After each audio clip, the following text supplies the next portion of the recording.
on the set.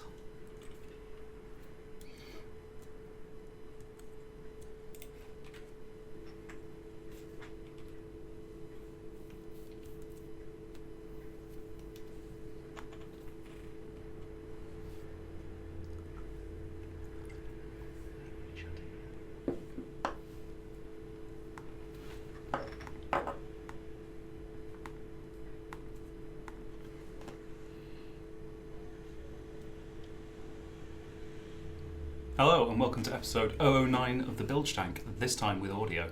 I'm John.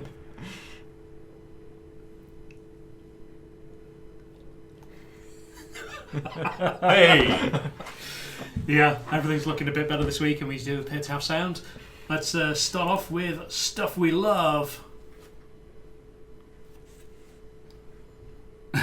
You guys whispering. Okay, so this week there's loads of stuff this week actually, it's great. First is Carrie-Anne is back. After a 6-month hiatus, Carrie-Anne is back with Geek Girl Diaries. 2 new videos in November. First on the 1st, where she kind of goes through the whole Sense hat and makes a virtual pet. So welcome back, Carrie-Anne. And the other thing she's got is a report from Mozfest, which looks pretty good, on Girls Can Code. Which, as always, sterling work and great to see a fellow YouTuber back, because we totally get to claim that now. I think after 10 episodes. Yeah. The Sense app tutorial that she put together is really nice. It's kind of geared at kids, so you make like a little virtual pet game and it shows you how to design sprites using graph paper, and there's like a download that you can print out and draw your own pictures on. And then she takes you through the code to kind of load that sprite in Python and run it through some frames of animation. Yep. And then ties it to the accelerometer, so you can. We're showing adverts on our thing. Do we get paid for that? I don't know. We should sign up for YouTube. We should Red. totally get paid for that. And then she basically makes a thing where you shake the accelerometer and it makes your little pet do cool things. So it's like a nice starter with the Sense app. What do pets normally do when you shake them? It's a bit cruel, really. Yeah, I think law enforcement gets involved. Yeah. Okay. They don't cover that though, do they? No. Okay. No. Yeah. Next lesson. Anyway, great to see you back, Carrie-Anne. Wait, more Geek Girl Diaries. Search for Geek Girl Diaries. On the YouTubes. On the YouTubes. Yep. Next up, we also have the PyTop Seed has launched their second Indiegogo campaign, or PyTop have. So the first one went really well for their kind of laptop with the fully featured battery, shutdown, startup and all that. And worst search thing ever. What? And now they've got the desktop version, which has this nice looking 13-inch LCD in there. It's all very flat, it's all very modular, so you can put your whichever single board computer you like in the bottom, or just a Raspberry Pi, because that's what we do. And you end up with something that's decent for hacking, and it was a good price first day, $99. Including shipping, but including the Pi.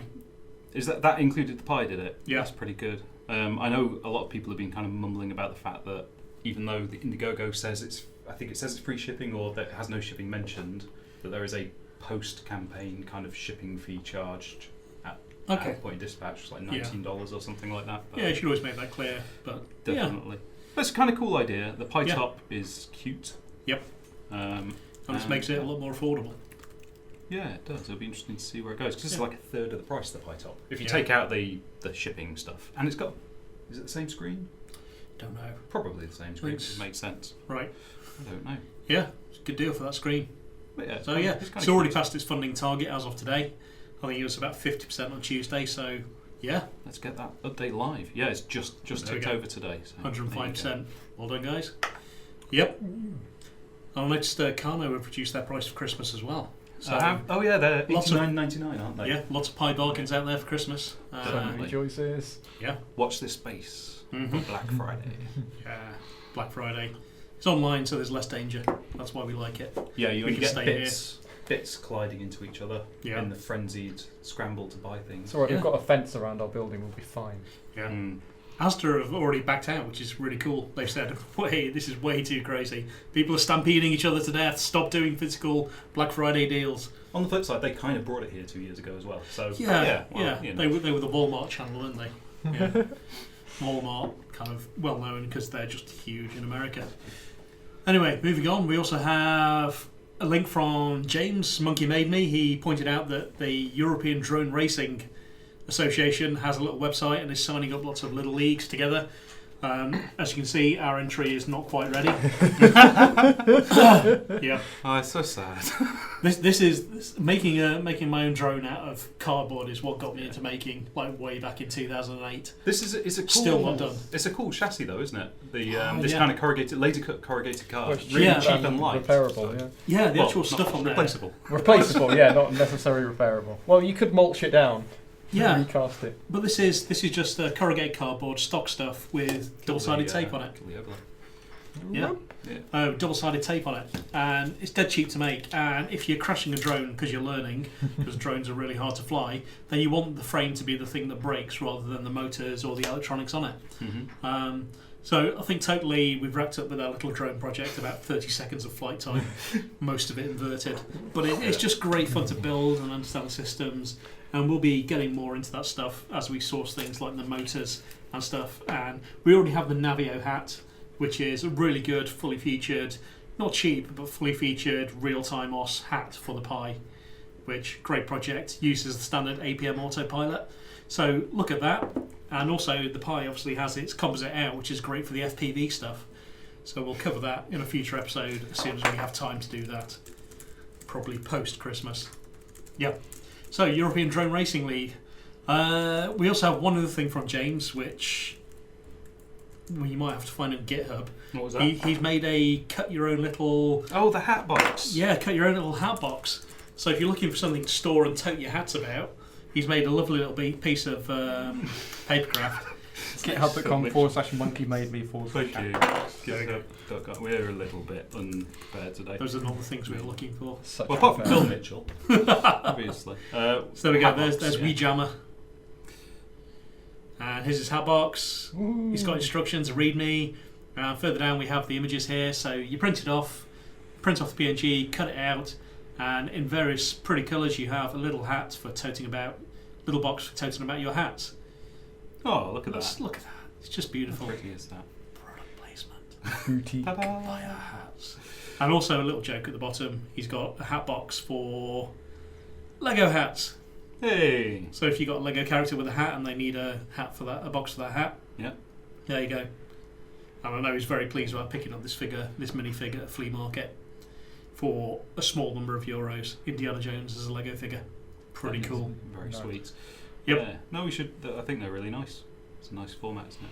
Yeah. So it's not dissimilar to the flotilla envelopes that Envelopes, we've yeah. put together, but obviously specifically for the format of a hat, which is You just pretty print cute. it out at home and make it yourself. Yeah. Always lovely. Very nice. Detect a hint of craft jealousy here. Well, Huh? Oh, not at all, no. I love that he kind of made it He's made such an awesome in box. about an hour and then had a hub up and shared it with everyone. Mhm. Just superb. There needs to be more Git projects for kind of physical and tangible things like that. I suppose Instructables kind of holds the market for that, doesn't it? Yeah, I guess so. Thingiverse and what have you, so maybe that's why. But it's as good a place as any to put them, isn't it? Yep. Works well. Cool. Right. Next up, big news from Gadgetoid. Ooh, big news. We have a fancy new hat coming in the... Wait a minute. That's the other big news. That's the other big news. This is the first Oh, big this is news. the first. Okay, let's go with this. First, Pinout's got its own domain now, pinout.xyz, which is suggested by Rogue M when we're having trouble trying to think of a domain because all the cool ones and the useful ones and the cheap ones were otherwise taken, as it happens. Quicker. Picking a domain is really hard. So Pinout is the... How do I Right. select out this box? It I keeps don't know. bouncing back up again. Oh, no. Come on, it doesn't work with Paul's crazy pen. Here we go. Crazy Lovely. pen. It does Um, make it better. This is really cool because basically it's a site that shows you the features of the Pi's GPIO, including the extended B plus Pi 2 version. But the bit that's truly awesome, Phil made this before he joined Pimoroni, so it's like a personal project. But the truly awesome thing about it is that you can pick various products like Explorer Hat Pro, and it will show you which pins are actually used. So it lets you know which hats you might be able to combine Yeah, simultaneously. kind of on our roadmap is a way of taking two hats and saying, will these work together? And if not, what are the pins that conflict? Mhm. Just making tools that let people kind of do interesting stuff with hats and figure out exactly what's going on. The other big news with this is, of course, we have it in a bazillion different languages now. Localization. So, thanks in no small part to, and I've got their Twitter handles, Nixie Jav and Ralph D. Mueller. I can't pronounce his name. Mueller, probably it. We have it in Spanish and German, which are two massively popular languages and countries crossed off the list. Mm-hmm. Italian has been submitted as a pull request, and we've got it French on the way, and Turkish, which will be updated again soon. Turkish was actually the first translation we ever had. Yeah. The guy who reached out to me over email and said, really like to republish this on my blog for Turkish users, and I said, yeah, go for it. It's now Creative Commons, so you did. So if you need infos zu den Pins on Welterungen des Pi, sorry, P, and yeah, you can now get them at pinout.xyz. Yeah, very Brilliant. cool site. It's always a good tool. That. So is there any other news you have, Phil, that nobody can possibly guess what it might be? No, you can do the drum hat. Oh, what? Yeah. Drum hat has been Boom! an idea floating around for a Big while. reveal. The kind of driving force behind Drum Hat was that it was an idea I had at one point, and then I thought, yeah, it'll be really, really nice. It's a really cool idea, but I'm not sure if people are going to receive it terribly well because it's quite a simple thing. It's quite a basic thing. And then about 3 or 4 people contacted me and said they've had this really good idea. What about if we did a drum hat for the Pi? Yeah. So, yeah, at that point it was just like, yeah, let's do drum hat. And this is with Paul's shiny new silk, which kind of looks like a cross between a Casio keyboard and a hipster t-shirt. Actually, you think that should be a t-shirt print. Yeah. It's really cool. But it's basically arranged so that your fingers can sit like this on the drum pad. There's no possible way I can show you here because it doesn't show up on screen. It's not magic, but so your fingers can sit up like that, and you can drum with 3 fingers on each side, and then reach to hit the centre pad. So it's very cool. The voice of experience. And this is obviously it's kind of in a similar vein to Piano Hat. It'll be a little cheaper because it's only one. Yeah, it's one cap touch touch chip, 8 channels, and for it's 8 all drums. underside assembly as well. So yeah, coming soon, like 3 weeks maybe, something like that. Yeah, I'm waiting yeah. for production PCBs. Super trendy. Yeah, it's cool. And next up, we had a very cool project this week. Should we go full screen with this? Because it is pretty awesome. The pictures are nice. Let's do it. I have to make Paul work because otherwise, what's the point? Get bored. Yeah. Yep. So this is a really cool project called RPi Kids, and a guy who's basically made a home entertainment system for his kids to use. It's powered by a Raspberry Pi. I think he's got an Arduino in there as well to do some I/O stuff. But there's like an amp built in, speakers. He's got like an encoder with NeoPixels around it, which is pretty awesome. Is that just up? Ooh, Just up here, which is kind of cool. I see them now. Yeah, it's a little NeoPixel ring around it. Yeah, I think it's a close-up later. And he's got things like parental locks on there, so he can basically determine how much time his kids are allowed to spend on it. And yeah, it's just a cool project, really. They've got Sweet. 10-port USB hub built in as well, so like Wow. all your game controllers and stuff, you can just plug in the front, play emulators, watch media, stream stuff off the network. It's a bit it's a Mario really nice there, is it? build. I think that looks very some sort of map Yeah. view or something. Not Brilliant. sure which game that's from. But it's really nicely done, really fun. It's like the Apollo control console. Wasn't more to love. It's dead cute, and a lot of the detailing he 3D printed or laser cut as well. So it's a proper project, nicely put together. Brilliant. Yeah, very cool. We like it. And the next bit of exciting information is that Expressive, who are the guys who make the ESP8266 wireless module, which everyone is- goes crazy about. It's like a Chinese cheap Wi-Fi module like that has a little ARM chip on board, doesn't it? Or microprocessor. It's not. And it seems to have taken over because it costs about $5 or something, and it's just amazing. Anyway, They've just announced like the next generation, which is going to be called the ESP32. And the big features are, as well as the Wi-Fi, we're going to have Bluetooth on there. Bluetooth LE initially, at least. I'm not sure when legacy Bluetooth is going. It's going to be dual processor, both running at 160 megahertz instead of the single 80 megahertz processor. Yep. More flash, more SRAM, and yeah, it's pretty exciting. No idea what the pricing is going to be like. Apparently, some beta testers have got modules to play with. yeah, Hackaday was saying there were 200 beta boards out there. Ours hasn't arrived yet, so if Expressive want to get in touch and tell us where it might be, we'd really appreciate that, and we'll of course support the shit out of it. Yeah. Well, it's very exciting. I mean, if the price point is anything like the ESP8266, it's going to be insane. Right? Just available, and because of that, because it's available and cheap, geeks have reverse engineered it and made things like MicroPython work with it, made Node work with it. Mm-hmm. It's, the community takes care of it because here is something that's cheap, available, and has no kind of layers of middlemen or marketing around it. It just is. And works. The 8266 was really hard to work with originally. The documentation was very bad. There's a lot of bugs in the firmware. But that's obviously improved over time. And one of the big pictures for the ESP32 is there's going to be English documentation at launch, and that they've simplified the APIs. So that they think the APIs are going to be better than they were for the 8266. Well, it started off, it was intended just to be talk over UART, really, wasn't it? The fact that it had a microcontroller on board that was running a little system was by the by. You were supposed to plug it into your Arduino or your project, talk over UART and do Wi-Fi that way. Then people said, hang on, there's a microcontroller, can't we make that do stuff? And so they did. Yeah, well, it's probably cheaper to put an ARM core in there than do custom silicon, right? Yeah. So, yeah, but why not? Pretty amazing. I've been playing with the 8266 today a bit, and it is an amazing thing for the prices. It's just ridiculous. So, very, very cool. Yeah. Right. Anything else on the news? There's only that really.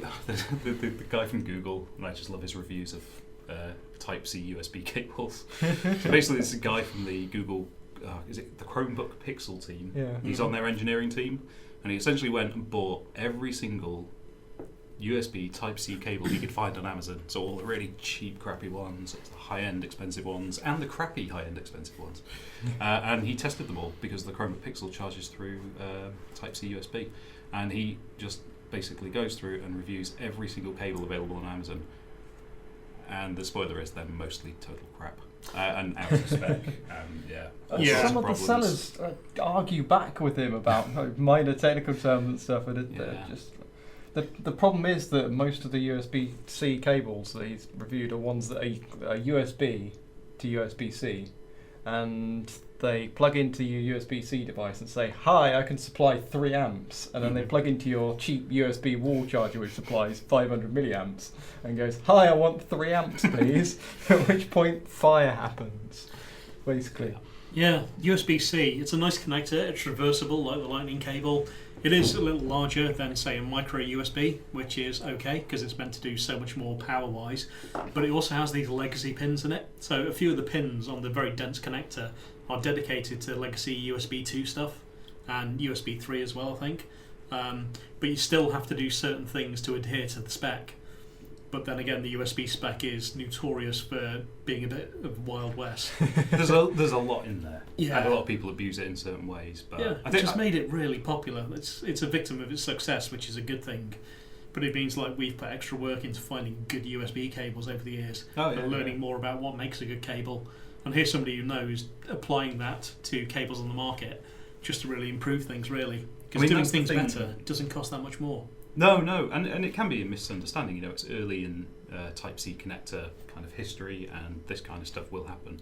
But I was just impressed that like he went back. I mean, he could have easily just binned all the ones that didn't work, picked the ones that did, and they recommend them. Great. But to actually go back and review every single cable and kind of remove that confusion from the pool that's pretty awesome. And then you just go to his profile and see his reviews, and it's just all there laid out. That's a great read. And I love the fact that he obviously started off very enthusiastically, and then as it goes on, every review starts with Benson here again. About this cable, chaps. Because he just loses the will to live. You can This see has a him kind of just resistor in that falling into identifies his the head. cable and supply. Yeah. And I think most of these problems are very similar. I mean, if you read through the reviews, it's kind of the same mistake over and over again. But it's just, it was kind of cool. Yeah. It was kind of cool. Should we have a look at some new products? Maybe we should have a look at some new products. Big deal this week is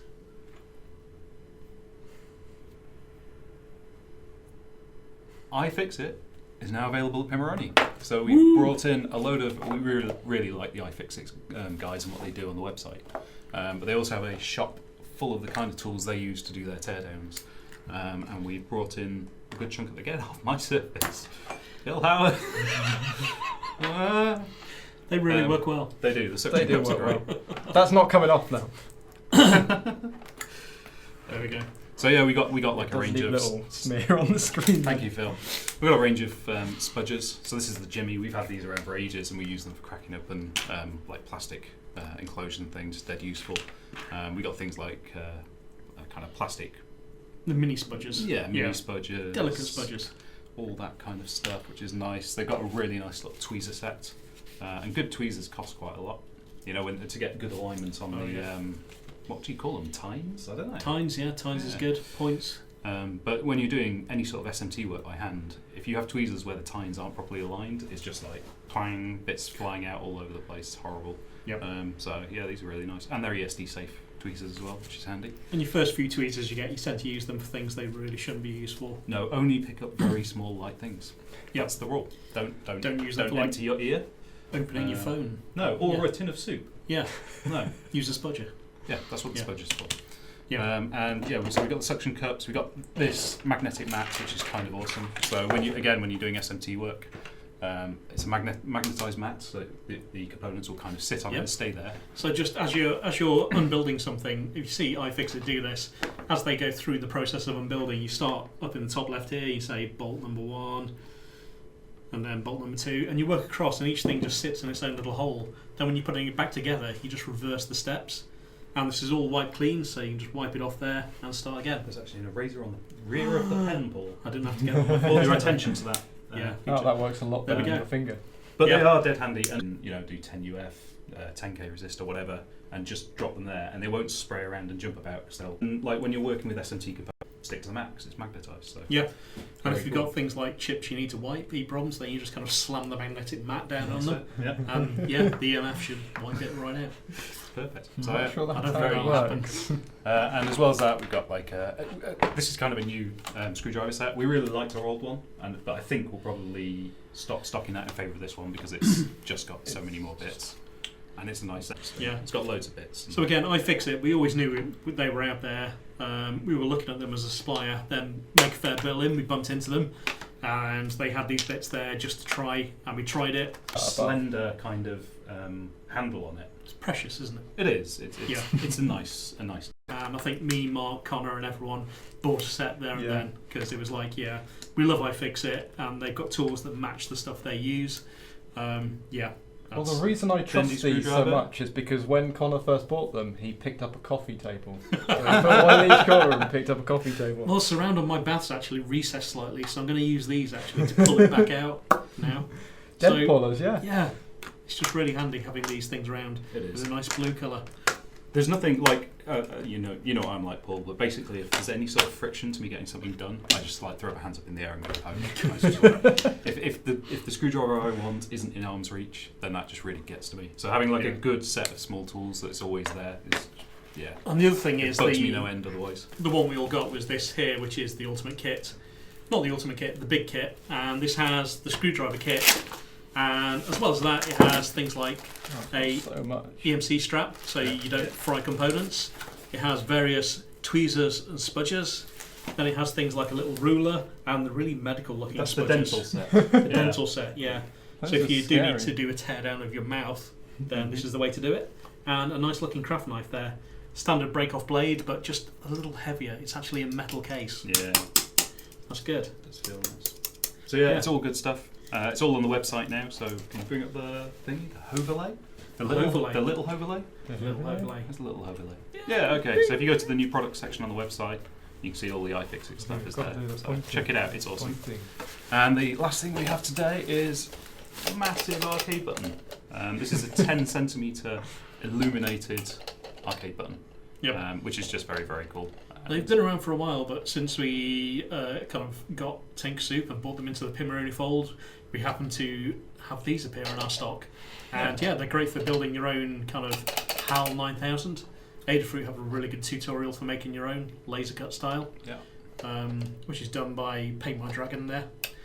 Very useful that. Nice curvy micro switch. Yeah, Stanley Kubrick apparently used this Nikon lens that's a panoramic, 180 degree Nikon lens that still goes for about £1,000 on eBay.